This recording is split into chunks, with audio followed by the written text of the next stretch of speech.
Hello friends, तो welcome back to my channel smart study lecture में। चलिए friends, आज के इस नए वीडियो में मैं आपको क्लास 12 फिजिक्स 2024 बोर्ड एग्जाम के लिए मोस्ट इंपॉर्टेंट न्यूमेरिकल्स को सॉल्व कराने वाले हैं, जो कि आपके 2024 बोर्ड एग्जाम में 100% आएगा। तो यदि फ्रेंड्स आप हमारे चैनल पर नए हो, चैनल को जरूर सब्सक्राइब कर लीजिएगा, क्योंकि मैं ऐसे ही इंपॉर्टेंट वीडियो आपके लिए लाता रहता हूँ।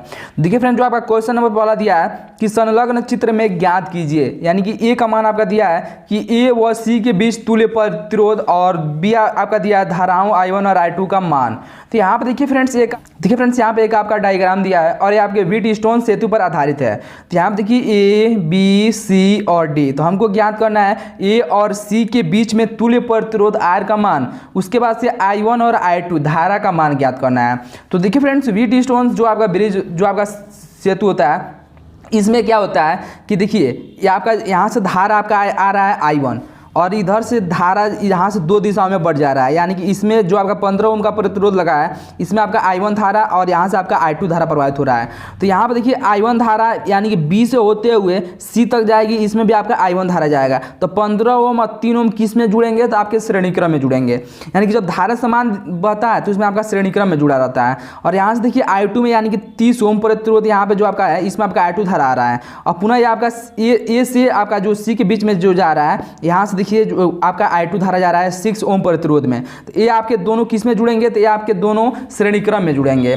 तो देखिए फ्रेंड्स, इसको कैसे सॉल्व करेंगे? तो यहाँ पे सबसे पहले लिखेंगे फ्रेंड्स इसका हल। अब देखिए फ्रेंड्स, हल में क्या करेंगे कि देखिए जो आपका दिया गया जो आपका यहाँ पे परिपथ है, ये आपका क्या है? व्हीटस्टोन सेतु पर आधारित है। तो यहाँ पे लिखेंगे फ्रेंड्स कि दिया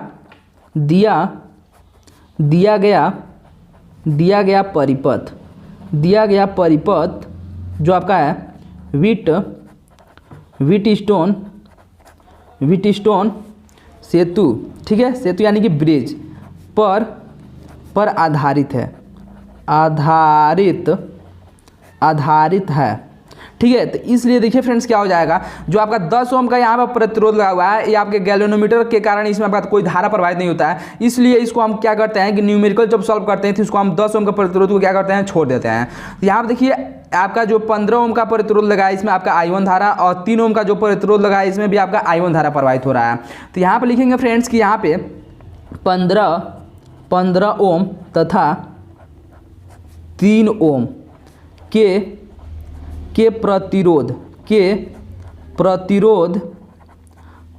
में I1 धारा प्रवाहित हो रही है।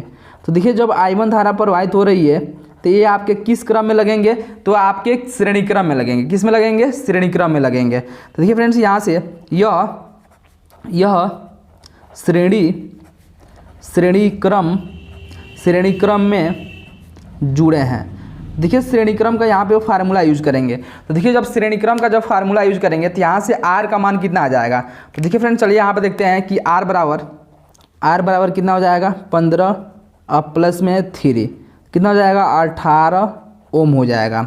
उसके बाद से देखिए जो आपका यहाँ से 30 ओम और 6 ओम के प्रतिरोध में I2 धारा बह रहा है। तो इसलिए यहाँ पे देखिए फ्रेंड्स, यहाँ पे लिखेंगे कि 30 ओम तथा 6 ओम किस क्रम में लगे हैं? श्रेणी क्रम में जुड़े हुए हैं।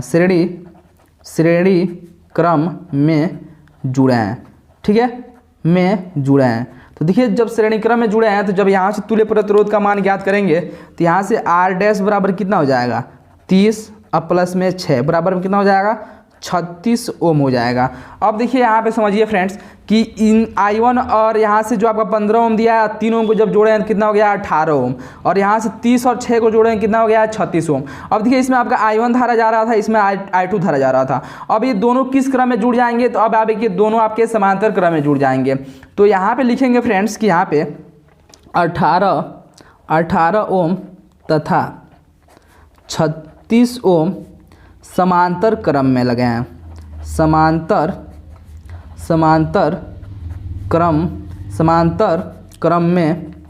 क्रम में जुड़े हैं।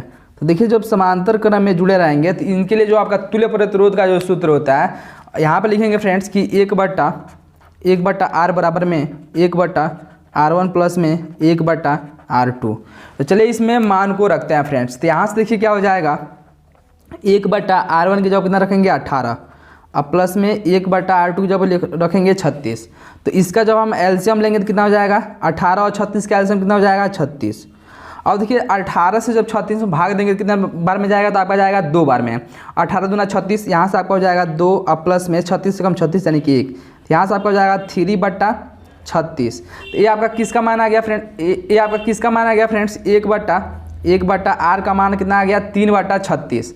तो यहाँ से जब हम R का मान ज्ञात करेंगे तो R का मान कितना हो जाएगा 36 और बट्टे में क्या हो जाएगा फ्रेंड्स, यहाँ से देखिए 36 बट्टे में हो जाएगा 3, तो यहाँ से R का मान कितना आ जाएगा 3 एकम 3, 3 दूनी 6, यानी कितना आ जाएगा 12 ओम आ गया। कितना आ गया फ्रेंड्स, ए और सी के बीच में जो आपका तुल्य प्रतिरोध का मान आ गया वो आपका कितना आ गया 12 ओम। तो ये आपका क्या हो जाएगा फ्रेंड्स, ये आपका हो जाएगा आंसर। लेकिन आपका क्वेश्चन में देखिए एक और आपका बोला था मान ज्ञात करने के लिए, यानी कि बी का मान आपका देखिए आप क्वेश्चन में क्या बोल रहा है, धाराओं I1 व I2 का मान भी हमको बताना है कि क्या होगा।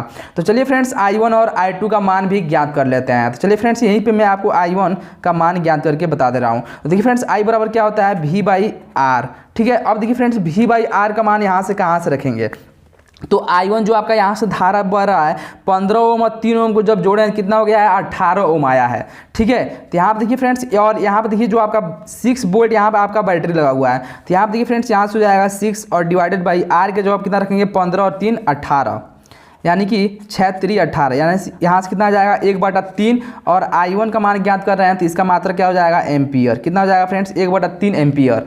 उसके बाद से देखिए जो आपका दूसरा बोल रहा है I2 का मान, तो देखिए I2 का मान जब ज्ञात करेंगे फ्रेंड्स तो I2 बराबर क्या हो जाएगा V/R, यानी कि I2 में देखिए फ्रेंड्स यहाँ पर कितना प्रतिरोध है 30 और 6 कितना हो जाएगा 36, यानी कि R का जवाब कितना रखेंगे 36 और V का मान कितना दिया है 6, तो यानी कि 6 से जब 36 भाग करेंगे तो कितना बार में जाएगा 6 बार में, तो 1/6, यहाँ से आपका I2 का मान भी आ जाएगा 1/6 एम्पियर।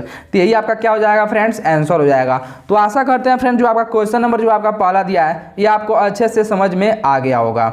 अब चलिए देखते हैं फ्रेंड्स क्वेश्चन नंबर दूसरा। देखिए फ्रेंड्स जो आपका क्वेश्चन नंबर जो आपका दूसरा दिया है कि एक कुलिंज नलिका में कैथोड तथा एनोड के बीच विभवांतर जो आपका दिया है 200 किलो वोल्ट है तथा उनके बीच की दूरी 20 सेंटीमीटर है, तो नलिका में वैद्युत क्षेत्र की गणना कीजिए।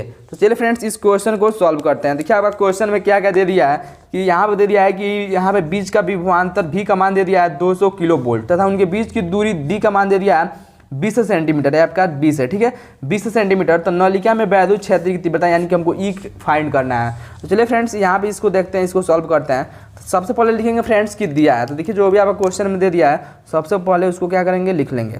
क्या हम लिखेंगे फ्रेंड्स कि दिया है। अब देखिए आपका क्वेश्चन में क्या क्या दे दिया है, तो देखिए बीच का विभवांतर यानी कि विभवांतर भी का मान आपका दे दिया है। तो विभवांतर को किससे प्रदर्शित करते हैं भी से, तो इसका मान कितना दे दिया है, तो आपका दे दिया है फ्रेंड्स 200 किलो वोल्ट।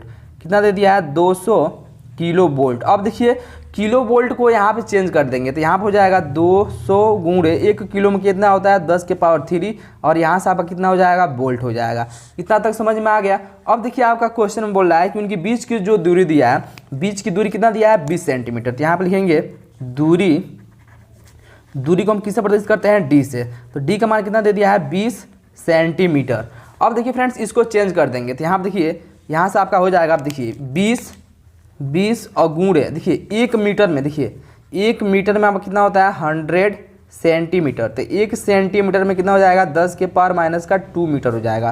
तो यहाँ से जब इसको सेंटीमीटर को जब मीटर में चेंज करेंगे तो 10 के पावर माइनस 2 मीटर यहाँ से गुणा कर देंगे।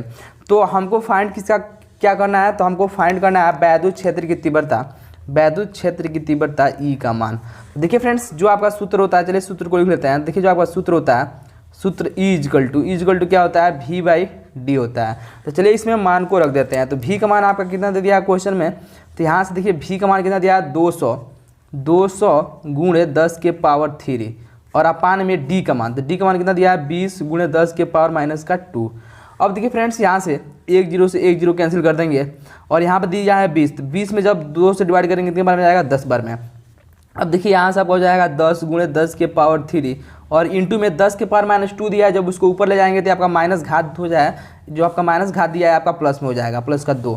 अब देखिए 3 2 5 यहाँ पे एक घात दिया है तो कितना हो जाएगा 10 के पावर 6 और ये आपका वैद्युत क्षेत्र यहाँ पर देखिए क्या हो जाएगा इसका मात्रक वोल्ट प्रति, और यहाँ पर मीटर हो जाएगा, क्या हो जाएगा, वोल्ट प्रति मीटर। तो यही आपका क्या हो जाएगा, आंसर हो जाएगा। तो आशा करते हैं फ्रेंड जो आपका क्वेश्चन नंबर दूसरा दिया है ये भी आपको अच्छे से समझ में आ गया होगा। अब चलिए देखते हैं क्वेश्चन नंबर तीसरा। देखिए फ्रेंड जो आपका क्वेश्चन नंबर तीसरा दिया है ये आपके बोर्ड एग्जाम के लिए काफ़ी ज़्यादा इंपॉर्टेंट है। देखिए यहाँ पर आपका क्वेश्चन नंबर जो आपका तीसरा दिया है कि निम्न परिपथ में बिंदुओं ए तथा बी के बीच तुल्य प्रतिरोध ज्ञात कीजिए, यानी कि आर का मान हमको बताना है क्या होगा। तो यहाँ पर देखिए आपका दे दिया है, यहाँ पे आपका circuit A B C D, और यहाँ पर देखिए फ्रेंड्स जो आपका इसमें आपका कौन सी धारा बह रही है, यहाँ से आपका I1 धारा, इसमें I2 धारा, इसमें आपका है I3 धारा। देखिए फ्रेंड्स यहाँ से आपका 10 ओम है, ठीक है, ये आपका कितना है, 10 ओम है। तो चलिए फ्रेंड्स इस क्वेश्चन को सॉल्व करते हैं। तो सबसे पहले इस डायग्राम को आप यहाँ से स्क्रीनशॉट कर लीजिए, उसके बाद से इस क्वेश्चन को सॉल्व करते हैं। देखिए आपका जो क्वेश्चन में दे दिया है यहाँ पर देखिए, यहाँ से आपका I1 धारा जा रहा है 4 ओम में, तो 6 ओम में भी कितना जाएगा, I1 धारा जाएगा। तो ये दोनों किस में होंगे, यानी कि सीरीज में होंगे, श्रेणी क्रम में होंगे। तो 4 ओम और 6 ओम को किस में हम जोड़ लेंगे, तो हम श्रेणी क्रम में जोड़ लेंगे। तो यहाँ से तुल्य प्रतिरोध जब हम आर का मान ज्ञात करेंगे, आर का मान, तो यहाँ से क्या हो जाएगा, 4 और प्लस में 6, यहाँ से कितना जाएगा, 10 ओम आ जाएगा। अब देखिए इन दोनों को जब जोड़ दिए तो इसमें यहाँ से टोटल धारा कितना, टोटल यहाँ से प्रतिरोध कितना हो गया, 10 ओम।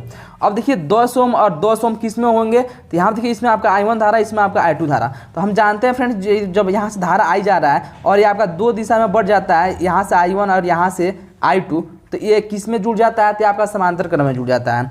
तो अब देखिए 10 और 10 को किस में जोड़ेंगे, तो 10 यहाँ से लिखेंगे फ्रेंड्स कि पुनः 10 ओम तथा 10 ओम किस में जुड़े हैं, समांतर क्रम में। किस में जुड़ेंगे, समांतर क्रम में जुड़े हैं। तो देखिए फ्रेंड्स जब समांतर क्रम के लिए जब इसमें फार्मूला यूज करेंगे तो समांतर क्रम के लिए फार्मूला क्या होता है, 1/r डैश बराबर 1/, यहाँ से क्या हो जाएगा, 10 प्लस में 1/10। तो इसका एलसीएम कितना हो जाएगा, 10। तो ऊपर आपका कितना हो जाएगा, 2 5 कितना हो जाएगा, 10, यानी कि कितना जाएगा, 1/5। तो जब यहाँ से हम आर डैश का मान ज्ञात करेंगे तो कितना जाएगा, 5 ओम आ जाएगा। अब देखिए फ्रेंड्स इसको भी और I1 और I2 को जोड़ दिए तो कितना आ गया, यहाँ से 5 ओम आ गया। अब देखिए इसमें I2 में क्या बहेगा, 5 ओम, यहाँ से आपका प्रतिरोध हो गया यहाँ से, और I2 धारा है। तो देखिए यहाँ से जो आपका I2 धारा है 5 ओम में भी आपका किस में आएगा, I2 धारा ही आएगा, ठीक है। तो देखिए यहाँ से 5 ओम इसका आ गया है, अब 5 ओम यहाँ दिया है, तो इसको हम किस में जोड़ देंगे, श्रेणी क्रम में जोड़ देंगे। तो यहाँ पे लिखेंगे फ्रेंड्स कि R डबल डैश बराबर 5 + 5 बराबर कितना हो जाएगा, 10 ओम हो जाएगा। समझ में आया। अब देखिए कि इसको और इसको जोड़ने के बाद से कितना ओम आ गया है, तो 10 ओम आ गया है। अब देखिए कि यहाँ पे आपका यहाँ देखिए इसमें I2 धारा और इसमें आपका है I3 धारा। जो I2 धारा I3 धारा यानी कि दोनों में क्या है, अलग अलग धारा है। तो ये दोनों किस में जुड़ जाएंगे, समांतर क्रम में जुड़ जाएंगे, यानी कि यहाँ से 10 ओम और यहाँ से 10 ओम, इसको जोड़ेंगे किस में जोड़ेंगे, समांतर क्रम में। तो 1/r ट्रिपल डैश बराबर क्या हो जाएगा, 1/10 प्लस में 1/10। तो यहाँ से एलसीएम हो जाएगा 10, ऊपर कितना हो जाएगा, 1 + 1 यानी कि 2/10। तो यहाँ से 1/r ट्रिपल डैश बराबर कितना आ जाएगा, 2/10। इसको कैंसिल कर देंगे तो कितना हो जाएगा, 1/5। तो यहाँ से हो जाएगा 1/5, यानी कि 1/r ट्रिपल डैश बराबर 1/5। तो r ट्रिपल डैश बराबर कितना हो जाएगा, 5 ओम हो जाएगा। तो यही आपका क्या हो जाएगा फ्रेंड्स, राइट आंसर हो जाएगा। चलिए एक बार और इस क्वेश्चन को बता दे रहे हैं। तो देखिए फ्रेंड्स यहाँ पे आपका दिया है A B C D, तो हमको फाइंड करना है A और B के बीच तुल्य प्रतिरोध। तो देखिए जिनके बीच में तुल्य प्रतिरोध ज्ञात करना रहता है उसको हम लास्ट में सॉल्व करते हैं। तो देखिए फ्रेंड्स इसमें आपका I1 धारा, इसमें I2 धारा, इसमें I3 धारा है, ठीक है। यहाँ पर 4 ओम का यहाँ पर प्रतिरोध लगा है, यहाँ पे 6 ओम का।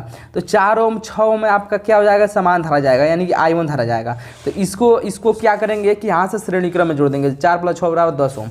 अब देखिए यहाँ से 10 ओम हो गया, अब इसमें I1 धारा जा रहा था, यहाँ से I2 धारा जा रहा है 10 ओम। तो ये दोनों किस में हो जाएंगे, समांतर क्रम में हो जाएंगे। तो यहाँ पर देखिए R 1/r डैश बराबर 1/10 प्लस 1/10, यानी कि यहाँ से आपका आ गया है 5 ओम आ गया है। अब देखिए जब इसमें 5 ओम आ गया है तो इसको खत्म कर देंगे। तो यहाँ से 5 ओम I2 जो धारा जा रही है 5, यहाँ पे जो आपका 10 ओम, यहाँ पे 5 ओम, तो 5 ओम प्रतिरोध में भी आपका I2 धारा आएगा। तो यानी कि किस में हो जाएगा, श्रेणी क्रम में हो जाएगा। तो R डबल डैश बराबर 5 + 5 बराबर 10 ओम हो गया है। तो इसको I2 में कितना हो गया, 10 ओम का प्रतिरोध, और यहाँ से I3 दिया है। तो I2 I3 को किस में जोड़ देंगे, समांतर क्रम में। तो वही यहाँ पे देखिए समांतर क्रम में जोड़ा गया है, तो कितना आ गया है, 5 ओम। तो यही आपका क्या हो जाएगा फ्रेंड्स, आंसर हो जाएगा। तो आशा करते हैं फ्रेंड जो आपका क्वेश्चन नंबर जो आपका यहाँ पर तीसरा दिया है ये भी आपको अच्छे से समझ में आ गया होगा। तो यदि फ्रेंड्स वीडियो आपको अच्छा लगा हो तो चैनल को जरूर सब्सक्राइब कर लीजिएगा, क्योंकि मैं ऐसे ही इंपॉर्टेंट वीडियो आपके लिए लाता रहता हूँ। चलिए फ्रेंड्स मिलते हैं ऐसे एक और नए वीडियो में, तब तक के लिए धन्यवाद।